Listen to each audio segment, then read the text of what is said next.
The Iraqis call him a national hero, but the Bible reveals him as a madman. Who was the legendary king of Babylon, Nebuchadnezzar?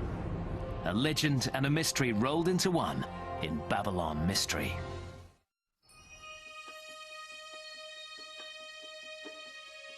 Mesopotamia, the land between the rivers, is between the Euphrates and the Tigris, and was once the birthplace of culture. Over 2,500 years ago, a huge metropolis arose in the heart of this region, Babylon. The man who ruled over it made the city one of the wonders of the world, and his name was Nebuchadnezzar. The structures constructed by the king of the Euphrates became myths, like the huge Tower of Babel, which was to appeal to the imagination of generations to come.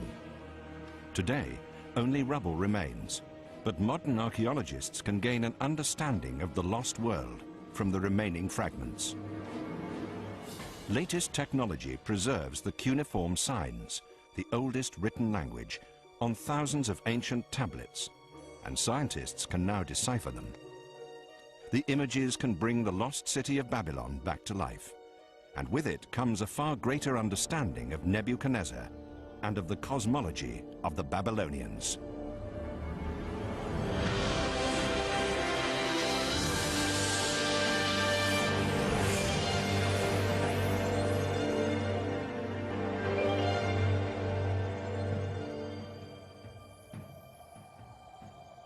The rediscovery of Nebuchadnezzar's world began 100 years ago in Lebanon. The French consul, Henri Poignot, explored the region round El Hermel in search of ancient artistic treasures. At the time, there were many expeditions by colonial administrators. The 19th century was the time of great discoveries. Wherever they went, they seemed to make new and important finds. The legendary city of Troy had been excavated. Egyptian hieroglyphics could be deciphered, and on a hot October day, Henri Poignot made a discovery that would later be acclaimed as an archaeological sensation. Poignot worked on the assumption that the vast empire of Babylon once extended to this point on the shores of the Mediterranean, and he discovered proof. On a stone wall, the portrait of a king had been chiseled out, overpowering a lion with his arm. According to the inscription, it was Nebuchadnezzar, king of Babylon. In the fading light of day, Henri Poignot managed to take a sensational photograph. This is the earliest depiction of Nebuchadnezzar that has been found. The weathered relief in stone unites ancient myths and legends.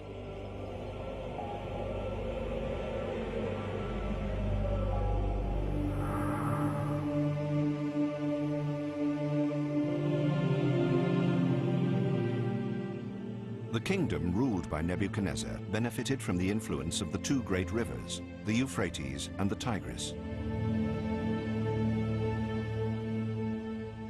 As long ago as 2,500 years before Nebuchadnezzar, works of art were created that bear witness to the cultural achievements of the period and convey a curious picture of the people of that age.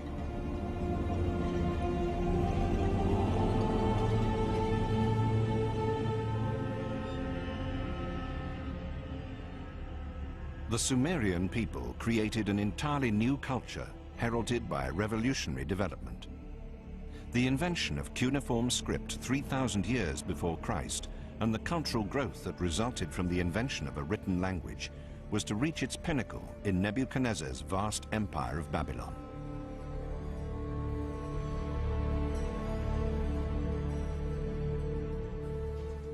The new technology spread from ancient Uruk to the whole of Mesopotamia, extending far to the north. It also spread to the Mediterranean in the west and to the cultural sphere of Palestine. Nebuchadnezzar's kingdom extended as far as Egypt and Jerusalem, a veritable empire.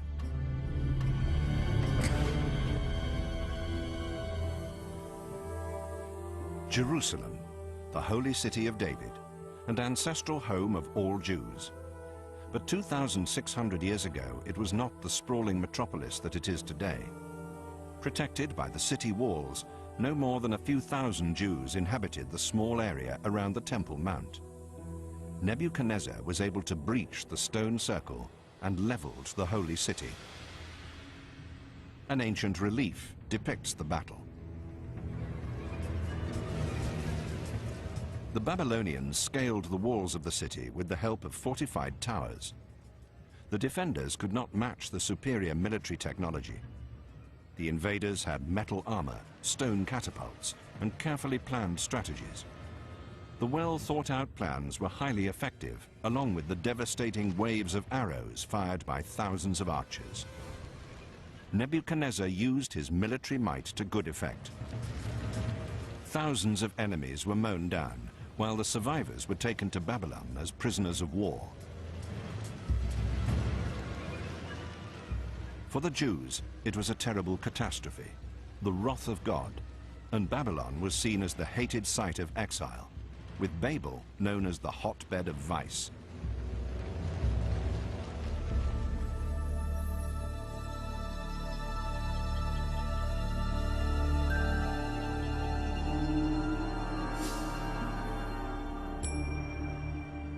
To this day, the remains of Babylon can be seen in Iraq.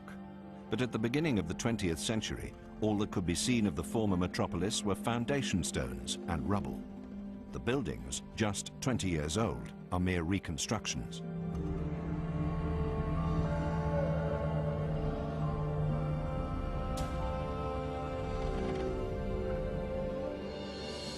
But these imaginative edifices do provide some concept of the splendor and glory of an ancient city that was home to 1 million inhabitants. The massive tiled walls of Babylon were counted among the 7 wonders of the ancient world. But it was also claimed that there was a second wonder of the world to be admired in Babylon: the Hanging Gardens of Princess Semiramis, said to have been the mistress of Nebuchadnezzar, though the historical truth behind this figure is also lost in the fairy tale legends that surround the city. The Greek historian Herodotus, who is believed to have visited Babylon 100 years after the death of Nebuchadnezzar, was one of many people captivated by the capital. Herodotus marveled at the legendary dimensions of the Tower of Babel, though he could only guess as to its function.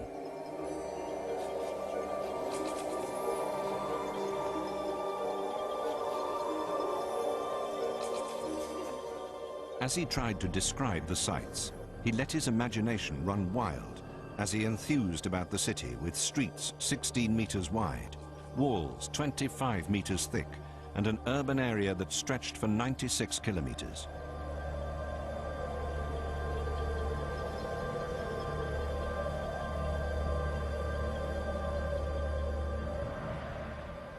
And so the metropolis on the Euphrates became the subject of fantastic legends that were passed down through the generations until the German archaeologist Robert Koldewey decided to search for the truth at the beginning of the last century.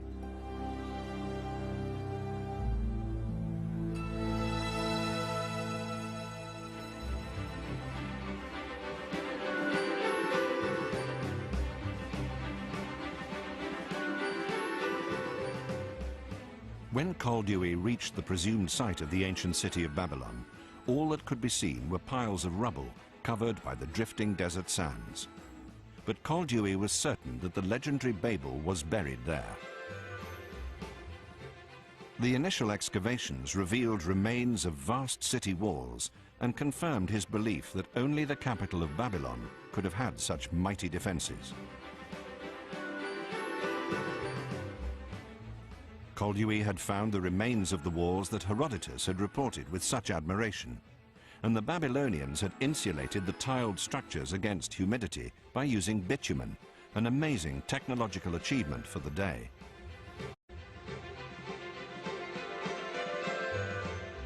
Koldewey was obsessed with the idea of excavating the whole of the legendary city. For 18 years, even during the First World War, he excavated the site almost without interruption.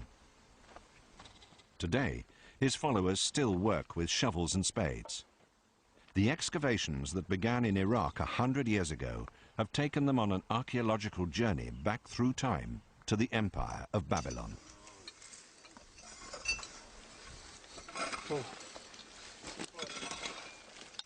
In Sippar, a good 50 kilometers from Koldewey's excavations, the team have discovered a new archaeological sensation, a library from the period of Nebuchadnezzar.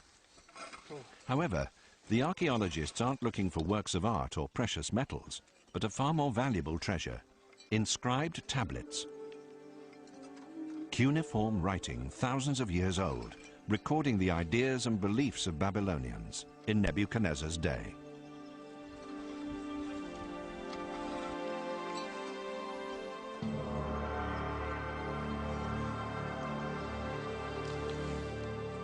The archaeologists have been able to unearth over 300 clay tablets, valuable texts describing rites and customs, myths and politics. The library of Sippar is literally a treasure trove of knowledge. But first, the knowledge has to be decoded. Deciphering text like this is a race against time, as experts on cuneiform script, like Professor Sommerfeld at the Museum of Baghdad, watch the ancient clay tablets decay before their eyes. Though the clay tablets are far less susceptible to the ravages of time than parchment, as soon as they are unearthed, changes in temperature and humidity often cause the clay to crumble in a relatively short period of time. And then the accounts of life in Babylon turn to dust. The inscriptions provide detailed accounts of life in the Babylon Empire. Within the finds is a record of an event that plunged the people into fear and terror over 2,500 years ago, an eclipse of the moon.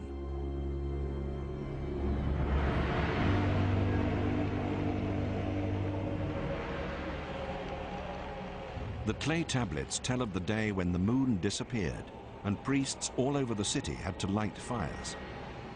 People quickly gathered in the streets and used their clothes to shield themselves from the sight as prayers and hymns filled the entire city.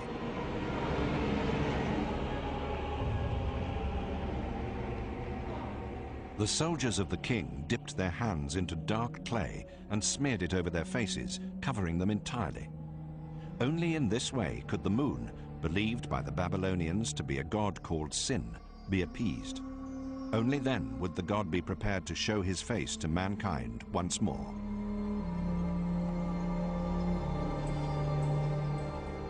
At this small museum in Iraq, Professor Walter Sommerfeld and his colleagues study the collection of clay tablets, which are full of sensational discoveries. The weathered inscriptions are true treasures of archaeological exploration as they shed light on the lost civilization of ancient Babylon. These people, the Sumerians, Babylonians and Assyrians, were compulsive writers. They kept records of everything that could possibly be preserved in text, letters, accounts of everyday life, and also the entire body of scientific knowledge available at the time. Literature, mythology, astrology, everything we know about them has come down to us by means of clay tablets, and so far we've found about 1 million of them. We estimate that in the region around Iraq, there could be 100 million more buried in the ground, and only a small proportion of the texts we've found so far, about 25%, have been deciphered. With so many clay tablets holding so much information, it's hardly surprising that archaeologists are eager to preserve the legacy of Nebuchadnezzar with the aid of the latest technology.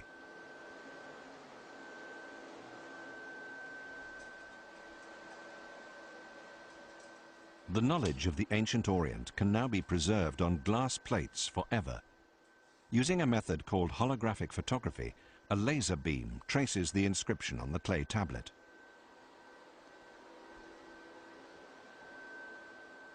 A system of mirrors allows the image to be reproduced on a photographic plate and fixed by using a special developing process.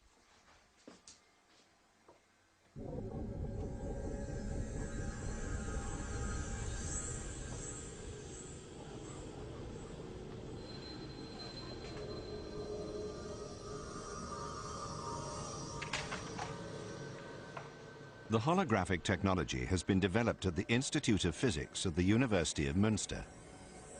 The clay tablets appear on the photographic plate in 3 dimensions, so that experts can study the spatial characteristics of the cuneiform script, a vital factor when deciphering the text.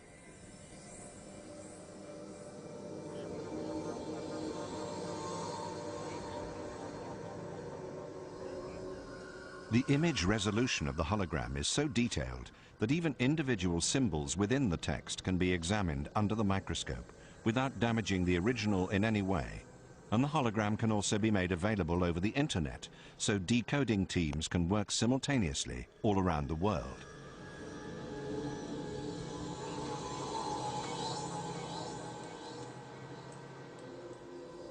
The tablets with cuneiform script tell age-old stories, and now the wisdom of ancient Babylon can be presented on computer screens today.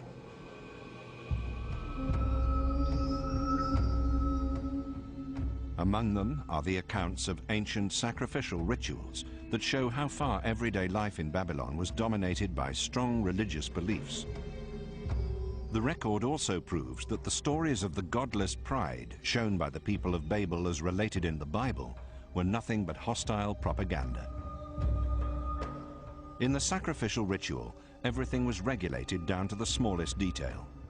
The type of oil the priest had to wash his hands with, and the exact position he had to adopt when he examined the claws and teeth of the animal to be slaughtered.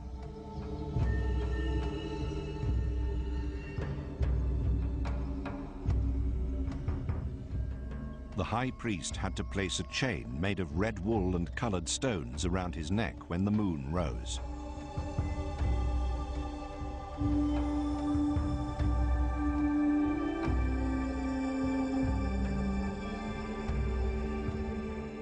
Only then could the body of the animal be slit open and the liver removed.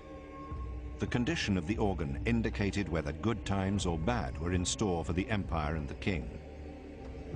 They believed that their entire future depended on how the animal's liver was interpreted. It was a divine sign.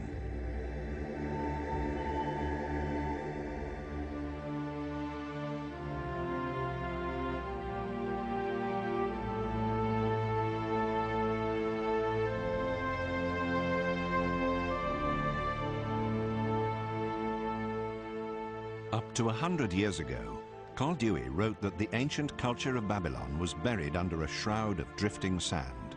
And even today, experts estimate that thousands of texts are still hidden beneath the ground in Babylon.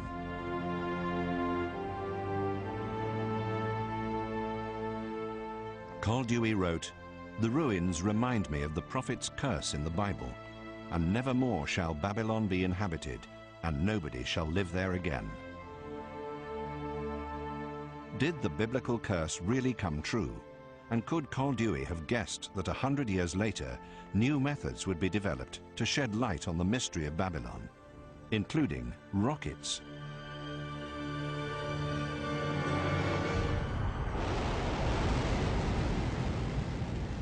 The Russian Soyuz carried a surveillance satellite into outer space. In the days of the Cold War, the technology was employed to spy out enemy territory using photographs from space.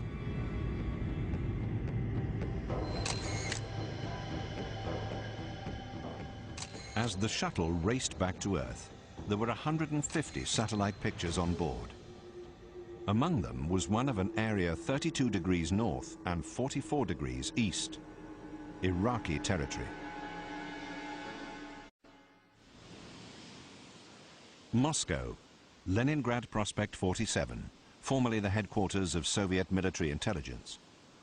With the Cold War over, the satellite pictures that were used to spy on enemies are now available for research purposes.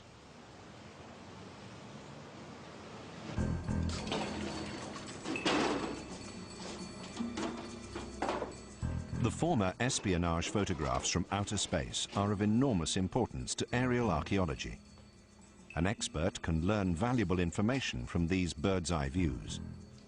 The outlines of structures that have long collapsed and are buried deep underground may appear in aerial shots as variations in vegetation and color.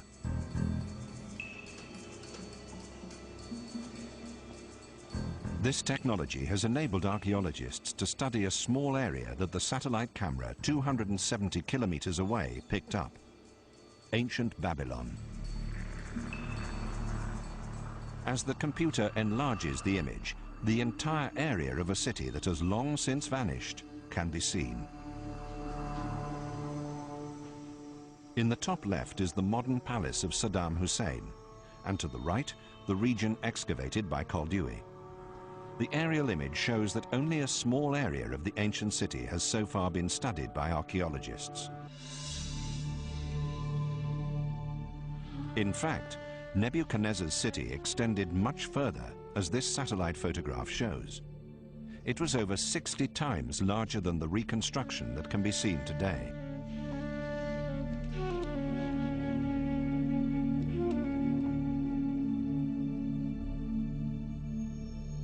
And from the air, one outline can be seen very clearly: the shape of a building that was destined to become a legend, the Tower of Babel.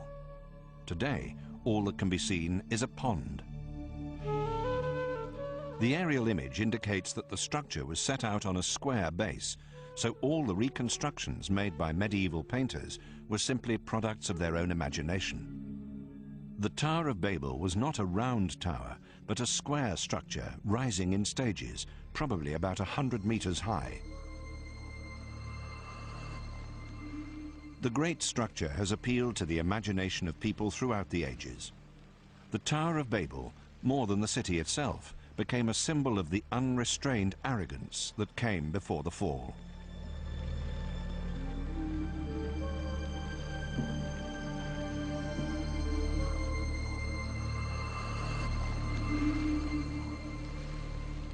Herodotus, the father of historical writing, may well have seen the Tower of Babel when half of it still remained, even though the decline of the city began almost as soon as Nebuchadnezzar's son succeeded him.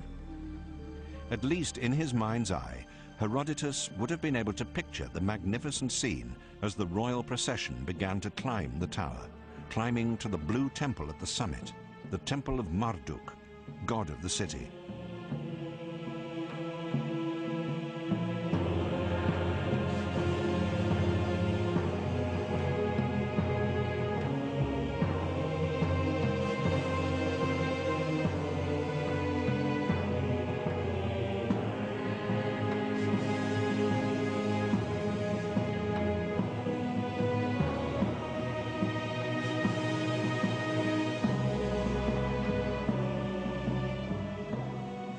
Herodotus reported that climbing to the Temple of Marduk meant climbing into the heavens and the stars, and at the top, in the highest section of the huge layered temple, was where Marduk resided.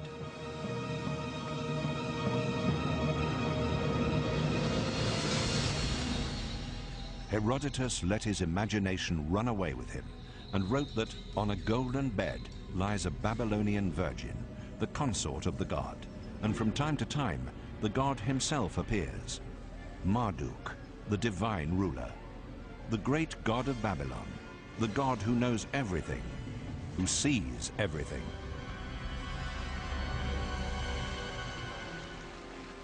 The fantastic account Herodotus gave was a mixture of imagination and reality, which were born from the repeated stories told in Babylon as it sank into ruin.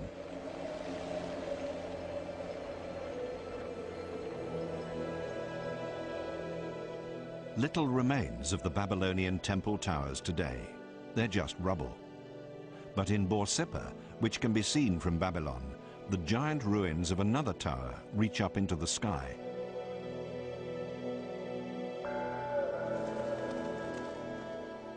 Experts believe that these towers were not only temple complexes, but also vantage points that enabled Babylonian astronomers to study the movements of the stars.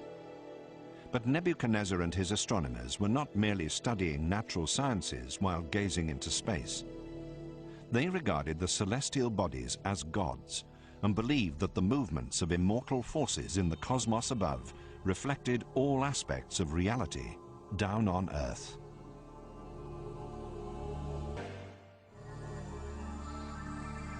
Babylon astronomers in Nebuchadnezzar's day used huge temple complexes as vantage points to study the movements of the stars. But they were not just studying natural sciences, as they believed that celestial bodies were gods, and that the behavior of the stars, sun, moon, and the 5 planets known at that time offered an insight into the future of life on Earth.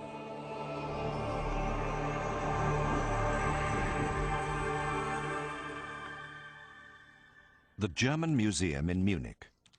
At the planetarium, the projection system can be programmed to show how the night sky would have appeared in Babylon over 2,500 years ago.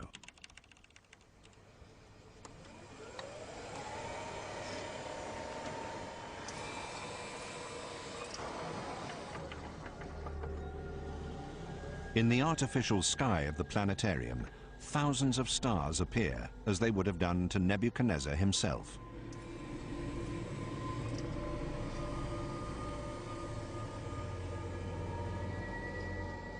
Every evening, for hundreds of years, the Babylonians studied the night sky for signs, for extraordinary occurrences, and for connections.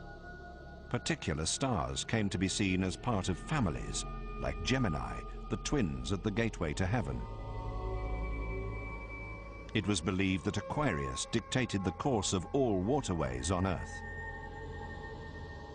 Sagittarius, half man, half horse, was a powerful ally in war and times of trouble. There was Taurus, the mythical bull, who could devastate whole cities and was particularly feared. The Babylonians invented astrology as we know it today. They divided the heavens into 12 signs of the zodiac and recorded the movements of the stars. They may even have mastered the technology behind the construction of telescopes, as suggested by this polished quartz lens. The Babylonians had a sophisticated understanding of mathematics, and geometrical tablets prove that scientists were already familiar with Pythagoras' theorem. This theorem influenced the architecture of one of Babylon's most famous structures, the Blue City Gate, dedicated to the goddess Ishtar. In his telegrams to Berlin, Koldewey praised the unique beauty of the tiles as the blue glazed bricks were packed into cases and transported to Berlin, where they were washed and sorted. The reconstruction of the Ishtar Gate began in the Museum Island of Berlin. After 2,500 years and a journey of 5,000 kilometers, the great city gate of Nebuchadnezzar was completed, and with it were many depictions of animals in a style that was very typical of Babylonian art.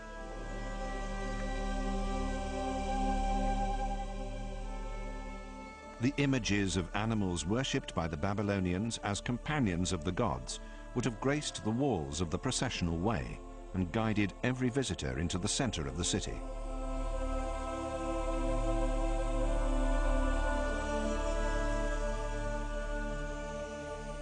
And what an overwhelming impression the fresh blue tiles must have made on those who entered the City of Miracles from the heat of the desert.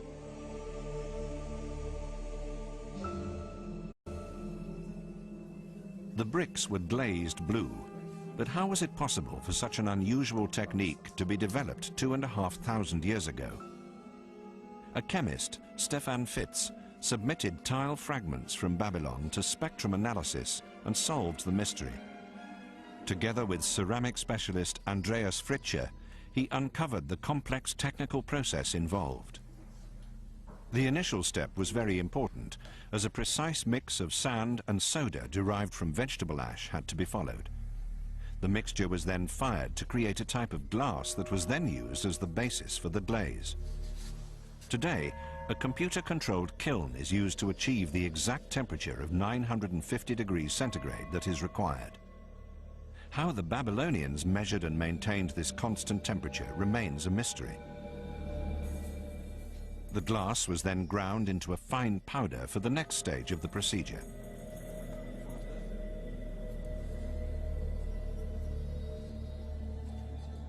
Tiny quantities of cobalt and copper oxide were added to the powder. The combination of the chemicals produced the distinctive brilliant blue color. But how could the ancient Babylonians have measured such extremely precise quantities of the minerals? Scientists today can only achieve the desired result by using pharmaceutical scales that are accurate to a milligram.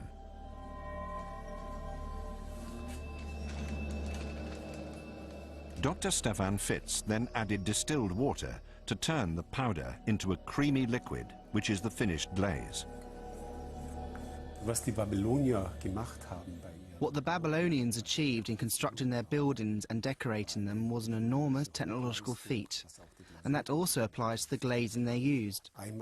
It wasn't just the fact that they produced this glaze. You also have to remember that many of the ingredients weren't readily available in that country at the time. So a great deal had to be imported from countries that were at the other ends of the earth in contemporary terms. The enormity of what they accomplish cannot be overemphasized.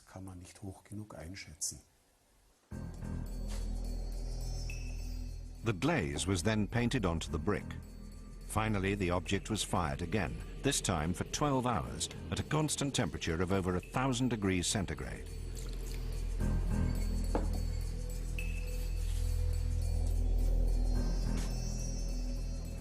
The Babylonians were apparently masters of this brick glazing process, and on a huge scale.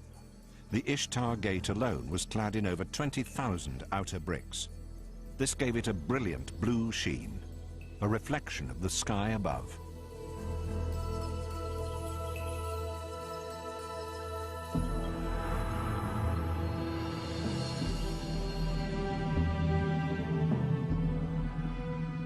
The road before and after the gate was the Road of the Gods, the processional way, where the great New Year's festival was celebrated. This is known from the inscription stamped on the bricks, which read, "For the gods Marduk and Nabu, I cement the interior of the road with asphalt and fired bricks, and over this I place a powerful layer of glazing dust. May you gods be content as you wander along this way." Nebuchadnezzar had this message stamped on thousands of the tiles used.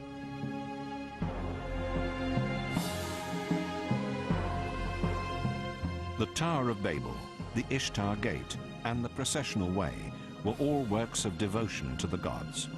They were people's prayers immortalized in stone, and the laying of every foundation stone was also a precise ritual. All the foods that provided nourishment for life, oil, milk, beer, and dates, took on deep religious significance when the king and priests prepared the ground for a building in the sight of the gods.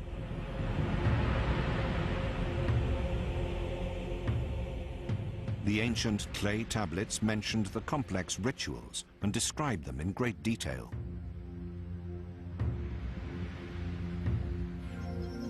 Cream, honey, and beer had to be poured over the first foundation stone as a valuable offering for the gods.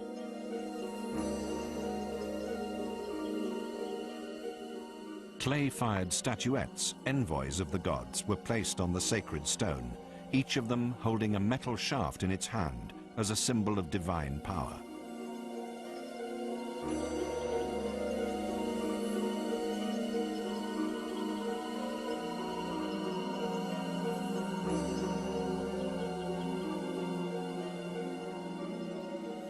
A sacrificial sheep was prepared with its mouth washed out with fragrant juniper extract to encourage the gods to look favorably upon the offering.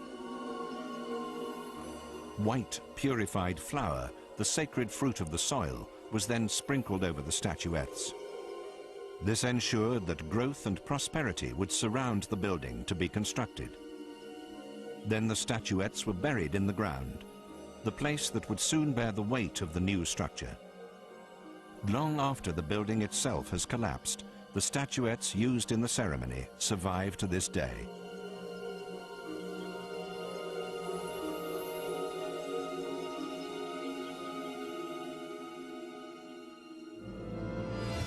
Herodotus also wrote about certain rituals, but the Greek historian apparently failed to understand their significance.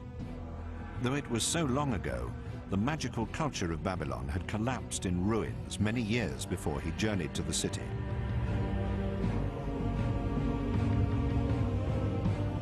What remained, however, was a deep admiration for the buildings that still stood, such as the city walls. Herodotus must have fallen under their spell, as experts now believe that the measurements he supplied were wildly exaggerated.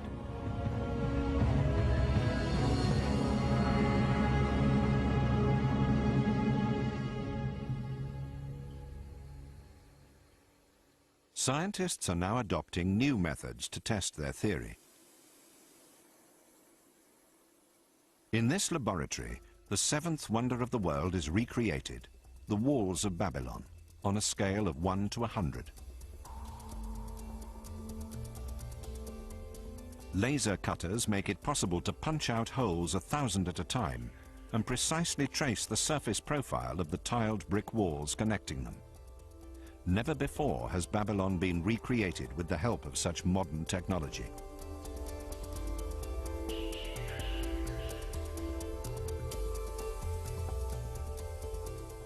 But this pioneering work is not merely being performed to produce a decorative model. It's an example of experimental archaeology, and the resulting model shows immediately that the data provided by Herodotus were not correct. When the proportions he provided are employed in the construction of the model, the number of battlements, for instance, doesn't match the length of each wall as stated.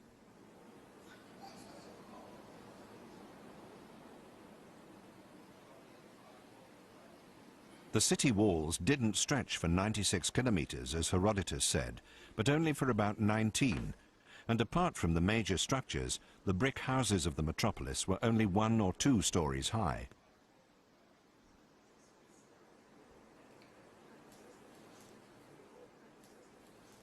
The experiment with the model illustrates that the streets followed a ground plan that cut through the houses almost at right angles. Babylon was constructed as a gigantic fortress.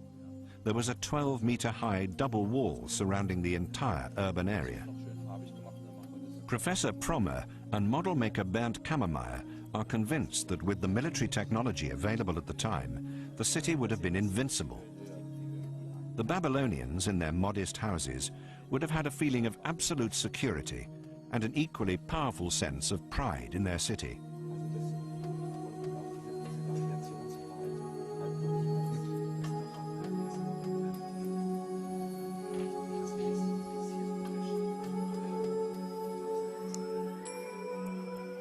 The camera shows the sense of awe that the ancient city dwellers must have had for the environment that dominated their everyday lives.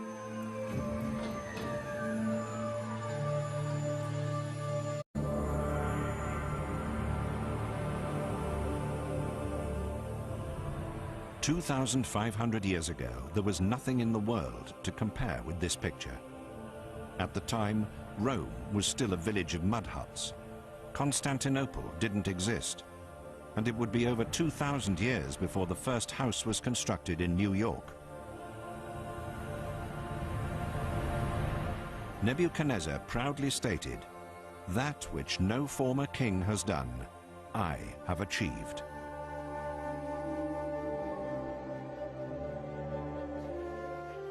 Professor Walter Sommerfeld of the University of Marburg speculates at how the people who lived in this metropolis celebrated their cult festivals.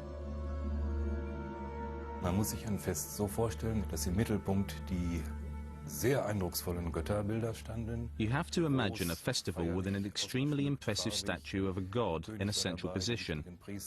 It was huge and brightly colored, with ceremonial decorations. The king was there, along with the high priests. There was singing by the light of the flaming torches. Something of a similar kind of religious sentiment is still found today in India. We can't take part in Babylonian festivals like this anymore, but at least there are a great many parallels in India that enable us to capture something of the atmosphere of that time.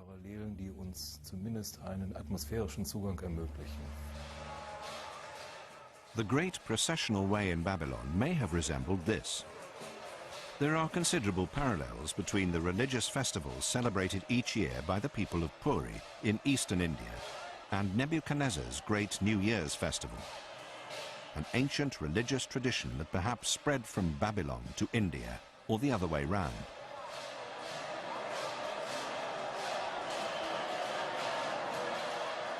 The comparison of the celebrations in India with accounts written on ancient clay tablets is certainly striking. Just as in the New Year festival of ancient Babylon, the ancient statues of the gods are brought out of the temple in Puri, draped with ceremonial decorations and placed on a sacred cart. The king of Puri has been likened to a reincarnation of Nebuchadnezzar. As in Nebuchadnezzar's day, the king has to follow the customs closely as they're the rules of the gods.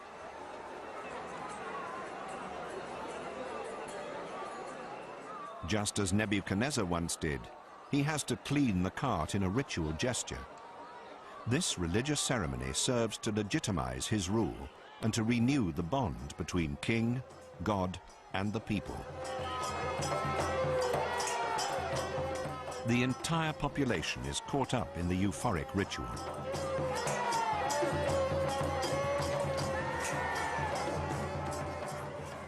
Finally, everyone comes together to pull the statue of the gods through the streets, hauling it along on its massive ropes. Religion here is not an abstract concept, but something that is lived and revered every day.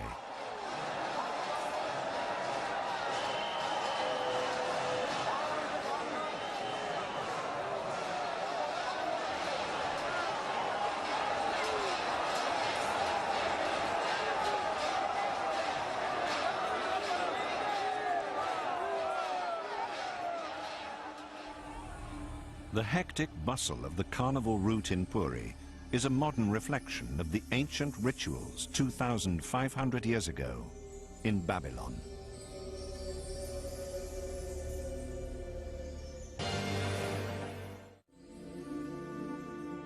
The German archaeologist Koldewey excavated part of the ancient city of Babylon in the early 1900s and continued to make new discoveries at the site for the following 18 years. But he was never able to grasp at anything more than the rubble and bricks. The ancient world of the Orient remained a mystery to him. But his imagination sometimes constructed gigantic palaces from a little rubble. And he once wrote in a telegram to Berlin, "I have discovered the hanging gardens of Semiramis." In fact, he had found nothing more than the extensive ruined walls around Nebuchadnezzar's southern fortress. But his eagerness led him to believe that such huge walls must have supported an enormous superstructure, like the Hanging Gardens, as depicted in a 3,000-year-old Assyrian stone relief. Did the legendary terraced gardens of Semiramis ever exist, or was it just a fantasy created by later generations? With the aid of another model, archaeologist Professor Michael Promer discovered the Hanging Gardens could have existed. The precise measurements and the carefully thought-out construction indicate that this must have been a real structure. Of course, we are not faced with the incredible weight of material and the need to make everything watertight, which must have been a special problem, a massive problem for the engineers of the time. And they tried everything possible: lead sheets, asphalt lining, and layers of tiles, and then vaults underneath. And of course we have no idea how watertight it really was, but it's an incredible project, and it was never attempted again in this form. At the back, the water supply was apparently fed up to the top level, and it seems that the water was allowed to seep down via these terraces, which means that the whole structure was permanently underwater. And you can see from the gigantic walls, from the thickness of the walls, in comparison to the quite narrow vaults, that they were well aware of this problem. It was thought that the roots of the trees would reach right down to the bottom, which is of course nonsense. But that's what the people thought. It must all have been filled with soil, which would mean the water would seep through. So keeping this building in a stable condition was a miracle in itself. You have to remember that. It appeared that the Hanging Garden of Semiramis was not a legend, but reality. In Iraq, there were still water wheels in use that could have brought water from the Euphrates to irrigate the gardens.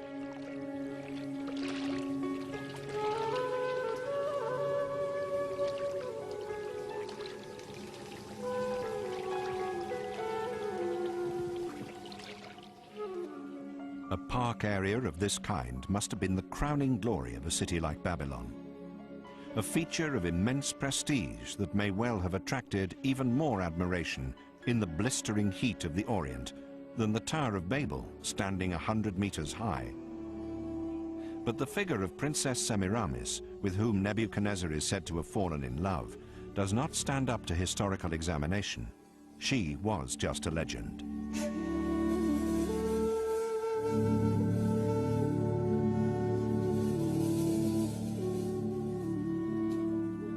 Together, Princess Semiramis and her hanging gardens formed a romantic symbol of the most amazing metropolis in the ancient Orient.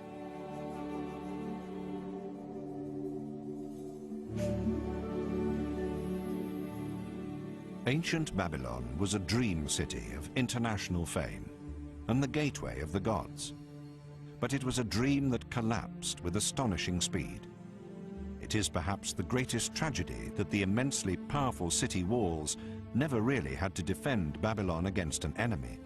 The reign was eroded from within. Nebuchadnezzar's successor, Nabonidus, was overthrown by his own priests. And then suddenly, Babylon was little more than a footnote in the annals of history.